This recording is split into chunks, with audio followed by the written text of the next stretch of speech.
What's up, YouTube? It's your boy Mark Dark, and I'm back with another video. If you're new, if you love Your Honor, go ahead, hit that subscribe button, like the video, and leave your theories, comments, everything down below. Now, tonight I will be talking about Your Honor, episode 2. This is the recap. Now, I'm going to try my best to go over all the key points. Now, if I miss anything, you guys let me know. I'm going to try to get through this quickly. A lot of different things happened in this episode, and this episode was solid. It was very good. A lot of different things happened, and your boy Kofi, he took a huge L, man, a huge L, because he got people around him who's pretty much using him as a pawn. And you know how they do with pawns. They use them and they dispose them, and that's it. And that's exactly what we saw in this episode. So let's begin the recap. So the episode begins off with your boy Jimmy Baxter, and of course he's upset still. He's listening to the recording of the 911 call, trying to figure out exactly who this is. I think deep down inside he believes it's someone else that's breathing like that. Parents, they know certain things and they know their kids. He's destined to find out who did this. And we get to Michael. Now, Michael, he's kicking it with Charlie, and he needs Charlie to do a favor for him to get rid of this car, Robin's car, his wife. He wants this car to be taken care of and no questions asked. Of course, Charlie doesn't really say anything about it. He's like, okay, I will handle it for you. I mean, I know it kind of hurts to have your wife's car still there, so I will get rid of it. Now, Charlie makes a call to a guy named Rudy. We know Rudy is connected with law enforcement, and apparently they were supposed to take care of the car for Michael, but we know that does not happen. Now, in this episode, Michael and Adam, they're supposed to come up with a game plan on what to say, trying to get their story straight. That way, if anything goes down, he can have an alibi. They can pretty much have a plan, and it can look like they did not do this. Well, at least Adam did not do this. But of course, we know things happen. Eventually, I think this will all be exposed. Now, we're introduced to the character Little Mo, and I believe Little Mo, he's probably one of the leaders of the Desired Crew, who we know is another dangerous crime family in New Orleans. And of course, he is connected to Charlie, who is connected to Rudy, the guy that I told you who is connected with law enforcement, right? Now, instead of scraping this car himself, Little Mo decides to go to Kofi. And Kofi wants to prove himself. Kofi wants to, show that he can get the job done. Doesn't seem like a hard job, right? All he has to do is go pick up this car. The keys are at the top of the tire because Michael said that's what he would do for your boy Charlie. So, of course, Kofi, he goes and he does this. Now, everybody's already looking at him weird because we got a black kid in a neighborhood where it's not a lot of black people at, right? So, of course, he's getting a lot of stares, and you can, pretty much have a sense that something bad is about to happen. Now, Michael has to go and he has to have a conversation with Nancy because we know in the last episode he left a voicemail explaining that he needed to file a report. She wants to know what it is. Now Michael has to back himself up. He has to cover all his lies and says, you know what? The car got stolen. And of course, Nancy's like, look, I'm going to do whatever I have to do to make sure we find this car no matter what. It's just crazy that it will happen on the anniversary of your wife's passing, right? Now, Kofi, he's driving. He's trying to take the car to a scrap yard, apparently, and he runs a red light. At least that's what the officer said, right? Now, they pull him over, pull him out. They use a whole lot of force, damn near shot him, but hey, they didn't. They decided to bring him in. They know this car is reported stolen because Michael just reported it. So, trying to cover himself is pretty much screwing a lot of different things up, right? Now, you guys let me know, what do you think about Franny? Is she supposed to be a teacher? We know that Adam was clapping those cheeks in the first episode, and they don't want people knowing about this relationship for a reason. She seems more like a student assistant or whatever, but she was in there teaching. So you guys let me know what you think about this. We know this relationship is supposed to be hidden. Eventually, you already know this most likely is going to get out. Now, when we see this character, we always got to remember him as Braxton and Jamie Foxx. But in this episode, in this this show, he's a sergeant and he's out there talking to Kofi, trying to make him comfortable. They're talking about baseball and stuff like that. It doesn't seem like Kofi is too worried. He's like, look, I'm going to be getting out soon. They just going to process me. This is no big deal. I'm going to get out. And that's what it seems like at first, right? But we know a lot more. We know some things that Kofi doesn't know, that this car was in a hit and run and it's going to get crazy for him, right? Now, your boy Michael gets the call from Nancy and she's like, look, we found the car already. And Michael cannot believe it. He's like, what? Already? He couldn't even say anything at first. Nancy had to say, are you there still? Now Michael has to go identify the car, make sure it's the car, right? And she's asking him all these questions. He has to pretty much cover all types of lies. He has to say, I'm a runner. I run a lot. I like leaving the keys up under the tire. That's the reason they end up getting the keys and stealing the car in the first place. I mean, he has to explain all these marks and stuff on the car, which is becoming very difficult for him to do. Nancy believes this is very weird because the car was stolen on the same day that his wife was killed, and it just doesn't make a whole lot of sense, right?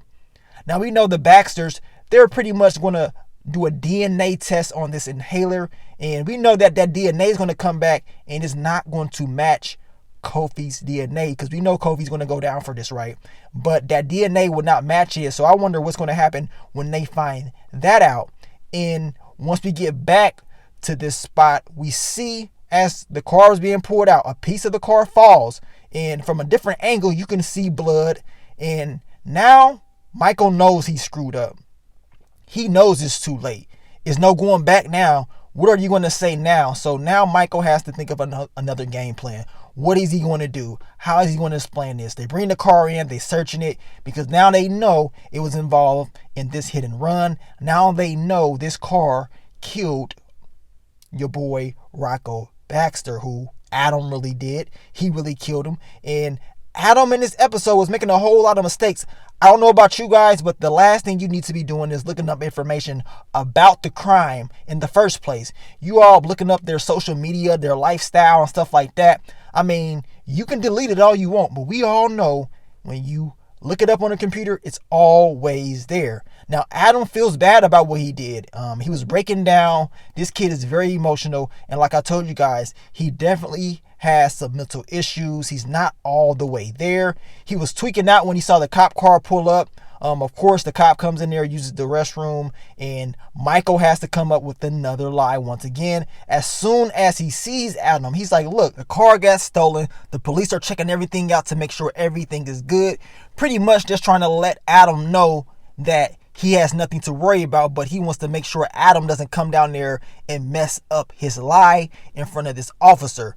Now, your boy Kofi, he was about to leave. He was about to be processed out. I was hoping he can leave because he didn't really do this, right? And we see, of course, the lieutenant who is connected with the Baxter family.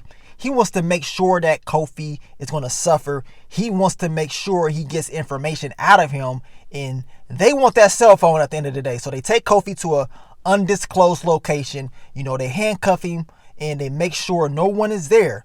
Kofi is definitely going to be going through a whole lot of pain in this episode. Now, Michael is very pissed off because he knows that they're going to find out. They're getting very close, at least. He's talking to Adam, asking him what happened, if anybody was there, what did he do, who did he call, stuff like that. Of course, Adam cannot take all this pressure. He's starting to think about what happened the day that he hit Rocco Baxter, and he can't take it. He's passing out, and of course, Michael has to pick him up. He has to go search for another inhaler, gives him his inhaler, right? And he's talking to him about what happened, and he asked him, did you take your inhaler with you? And Adam doesn't really know, right?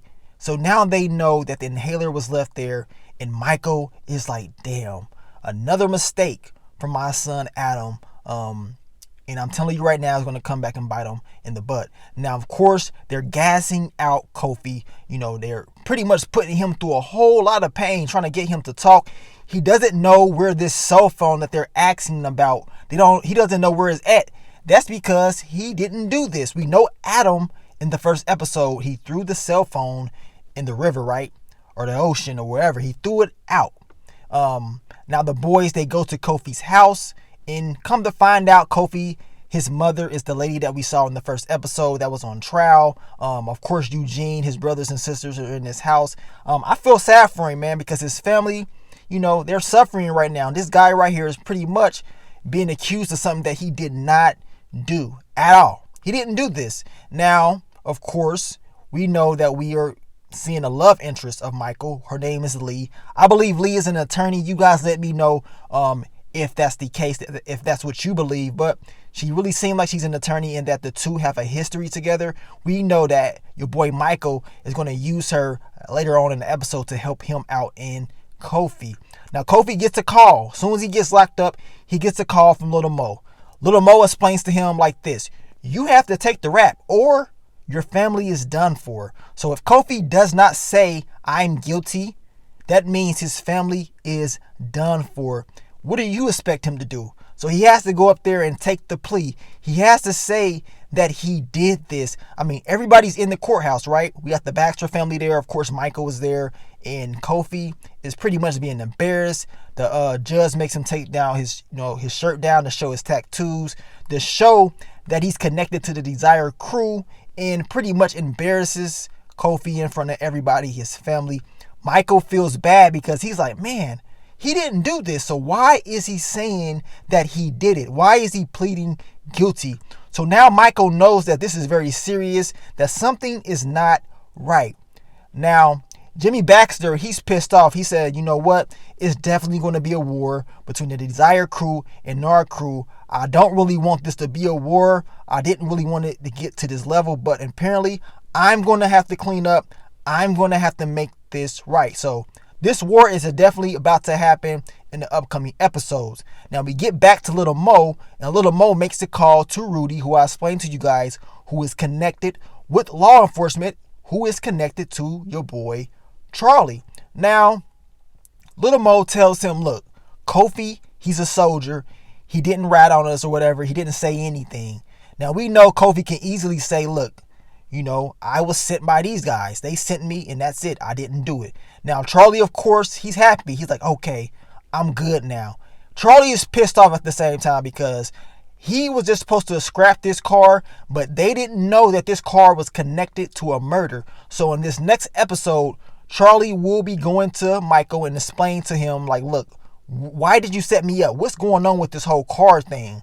And Michael is going to have a lot of explaining to do. Now, at the end of the episode, Michael, he goes and he talks to Lee, and he's asking Lee for a favor. And like I told you guys, it really seems like she's an attorney, and he wants Lee to help out with Kofi in his case and maybe get him out. Like I told you guys, it's not the last time you're going to see her. She's definitely going to be back, and she's definitely going to be Michael's love interest, as well as someone that's going to help out with Kofi. And at the end of the episode, of course, Adam, he's feeling very guilty because he know deep down inside it should be him going down. It should be him being locked up for what he did. But it's not. It's Kofi. You know what I'm saying? And he got embarrassed in front of his whole family. Adam feels horrible. He feels horrible, man. Overall, this episode was great. It was solid. A lot of build up. At the same time, I really do feel bad for Kofi because he had to take a rap for something he did not do. But in order to protect his family, he's willing to say, you know what? I plead guilty. Now, Kofi is 17, so I don't know if they would give him any slack, but 9 times out of 10, he's not going to get cut any slack. It's sad that they used him as a pawn just in case something does go down.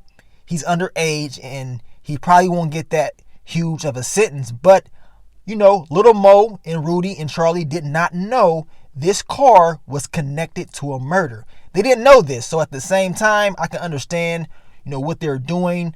But we know Kofi is getting screwed. I'm eager to see what Michael's going to do with Lee and how they're going to approach this and help out Kofi in the future. But you guys let me know, man. What do you think of this episode? It's getting very, very good. Very, very quick. It's about to go down to episode 3. A lot of different things going to happen. We will see a war between the Desire crew and the Baxter family. So you guys let me know. I will continue to bring you more Your Honor content in the future. But it's your boy Mark Dark. I'm out. Peace.